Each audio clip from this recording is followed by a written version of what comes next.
Hello again and welcome back to the Vinyl Brotherhood, where we like to kick back, take it easy, and just chat about music, whether it be the latest and greatest new releases or old favorites from years gone by. We've got a really good one lined up for you guys today, so get comfortable and we'll start momentarily.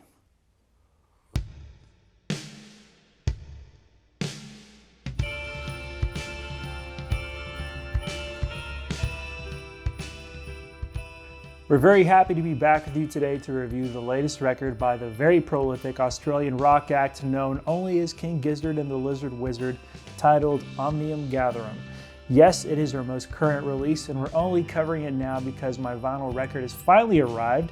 It made the months-long journey from presumably Australia, and now it is here, albeit fashionably late. Certainly cutting it close because in the month of October, mere days away from the time of recording this video, King Gizzard's planning to release not one, not two, but 3 full-length records. So, while Omnium Gatherum is still relevant, we're going to revisit it and put all our thoughts out there. Let's go ahead and take this through to the turntable before the band drops another album release announcement on us.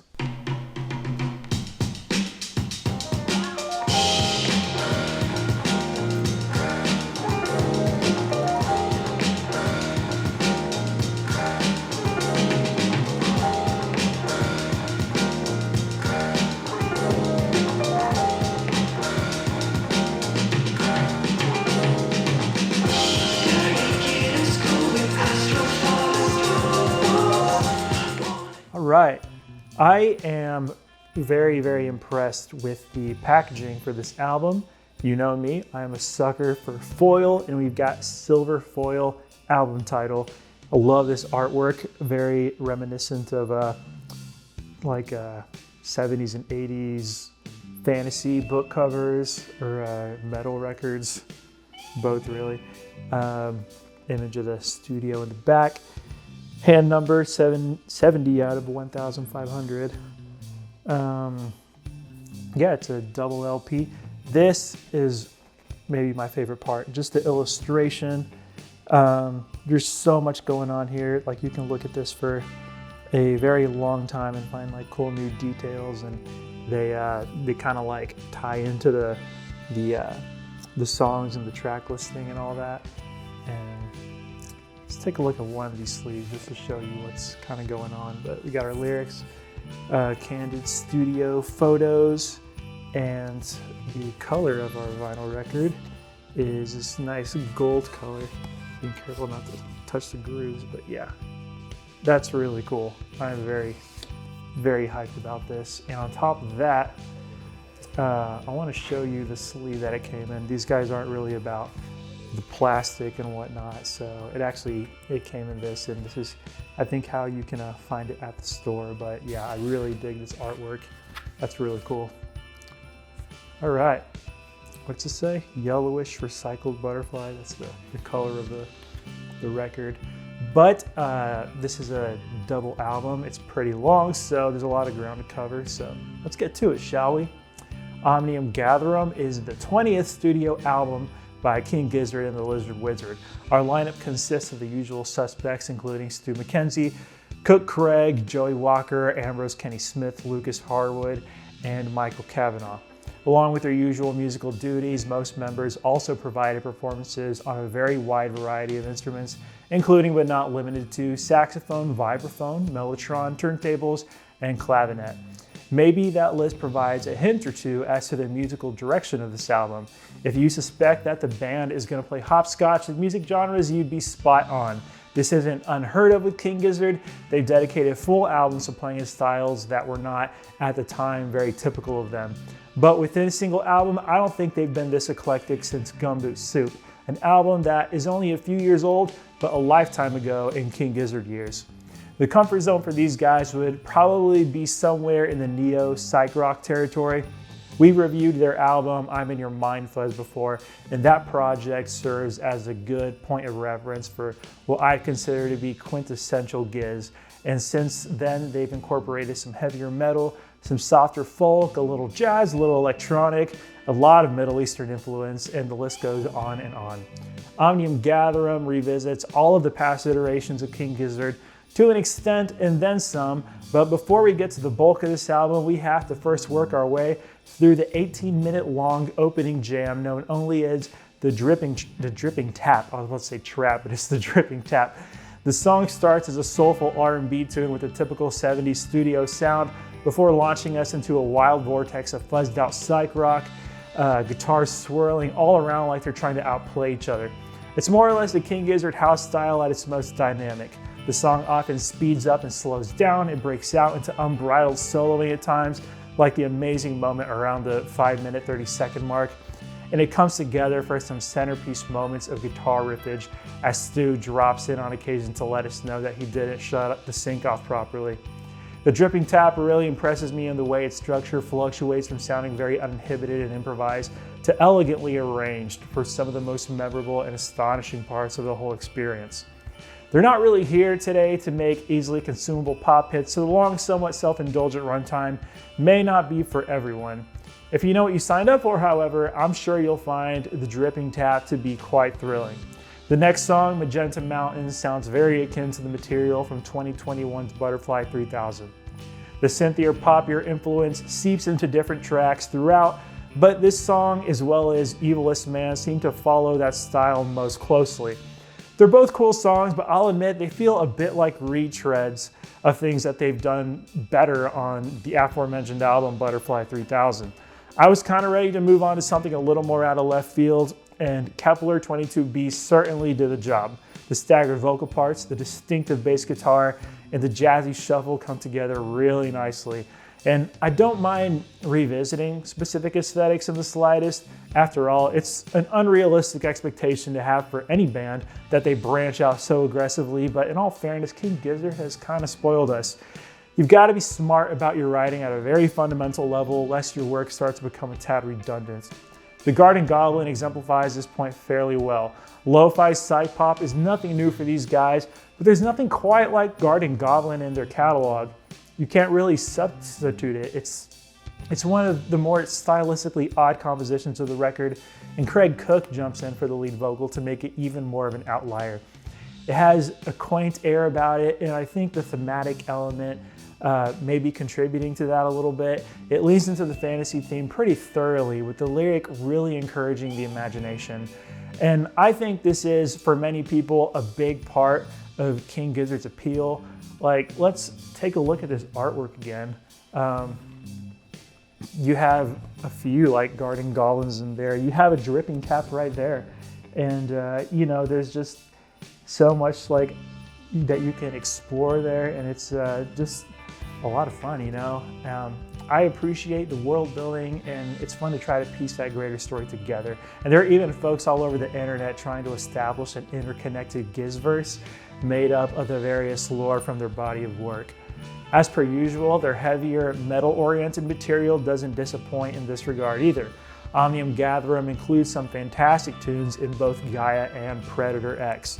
They've already proven that they thrive within the context of metal, and I'm pleased to see that 2019's Infest the Rat's Nest wasn't all that they had to offer.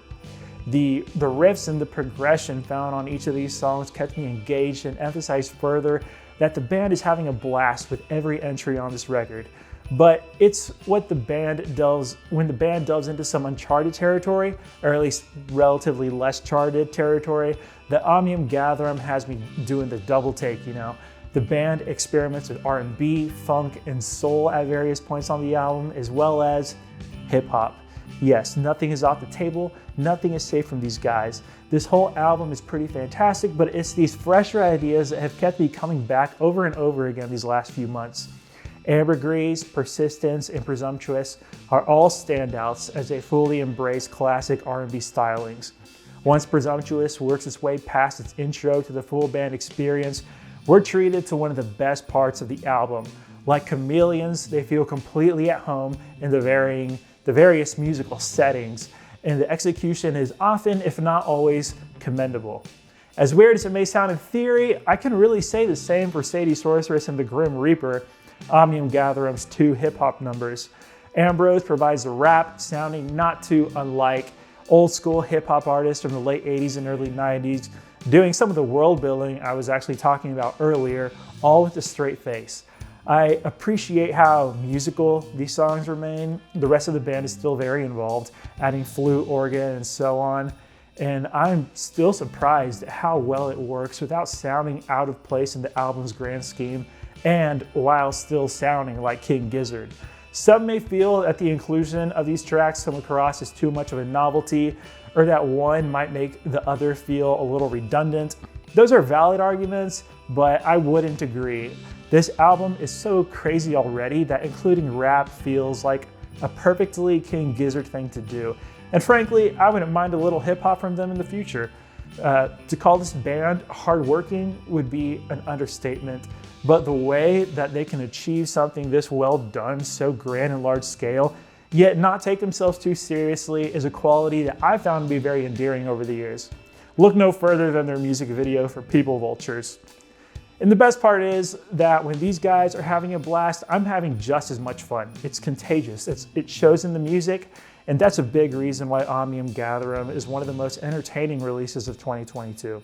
I don't think I've mentioned this yet, but like select previous endeavors, Omnium Gatherum is a completely seamless journey with the songs transitioning into each other without a pause. So you're flung into an extraordinary experience without coming up for air. This probably helps in making the endless shape-shifting not seem so jarring, but after all, the vast variety of musical styles is kind of the conceit of the whole project. But then there's the other side of the coin. The album comes dangerously close to feeling bloated. I like to emphasize close. I don't think I've ever actually gotten bored or lost interest while listening, but I have caught myself peeking over at that track listing a couple times in the second half as I start to get a little antsy. It's actually kind of awesome that considering its 80-minute runtime, there's very little that I would consider filler or unessential on the album. Another issue that arises is that while this album dips its toes into a little bit of everything, several of the ideas or styles presented on Omnium Gatherum have already been thoroughly explored by the band. Like I said, there aren't many weak moments, but I'm starting to think that I would have been more interested in an uninterrupted sequence of the newer ideas. But ultimately, the album still works together very well, and nothing feels out of place, like I said. I've started to see this album as kind of the Beatles' white album of the King Gizzard discography. There's quite a lot on here, but it's all really good, and if you're willing to view the retreads as a nostalgic trip down memory lane, you could almost see Omnium Gatherum as a journey through the many, many phases of King Gizzard's story. And that story has yet to conclude. This album has me curious as to what's next, and I'm impressed that this far along, the well has yet to run dry. They remain one of the most interesting acts around, and Omnium Gatherum is Exhibit A. So go listen to Candles / The Funeral, the last and absolutely the best tracks on the album. No, I didn't forget about them. Let that loungy psych pop magic wash over you and transport you to the wonderful world of Omnium Gatherum. Yep, amazing songs that I did not forget about. Cold Stone classics, I say. So there it is, and let's head back.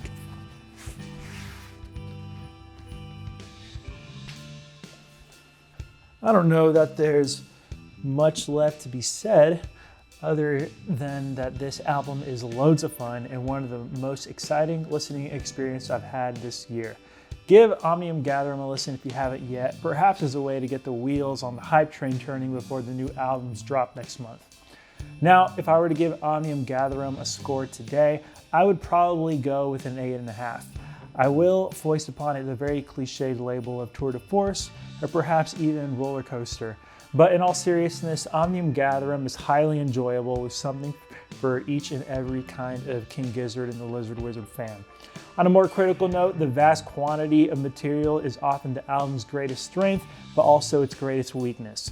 It almost becomes too much of a good thing, and while it surely contains some of their finest songs and will certainly be accounted among their most ambitious endeavors, my opinion is that only time and repeat listens could allow me to consider this to be their greatest work, as some critics and fans out there may be claiming already. The jury may still be out on this one, but as of now, I think some of their past work with a more coherent direction and deeper focus has served them better. If you'd like to know, Nonagon Infinity and Flying Microtonal Banana have been my preferred King Gizzard records. I could easily see Omnium Gatherum among them, but I can't quite picture it at the very top. And this is where things start to get pretty subjective, it could very well be your favorite, and that's cool with me. And if so, please let us know down below in the comments. Or if you despise this record, I'd love to hear all about that too. It's been a blast building this community little by little over the last year, so let's keep that conversation going. And that is all the time we have for today, vinyl brothers and sisters. Thanks for joining us again, and you can be sure that we'll be back very soon with even more. You're the best, we appreciate you, so please have an awesome week, and we'll see you next time here at the Vinyl Brotherhood.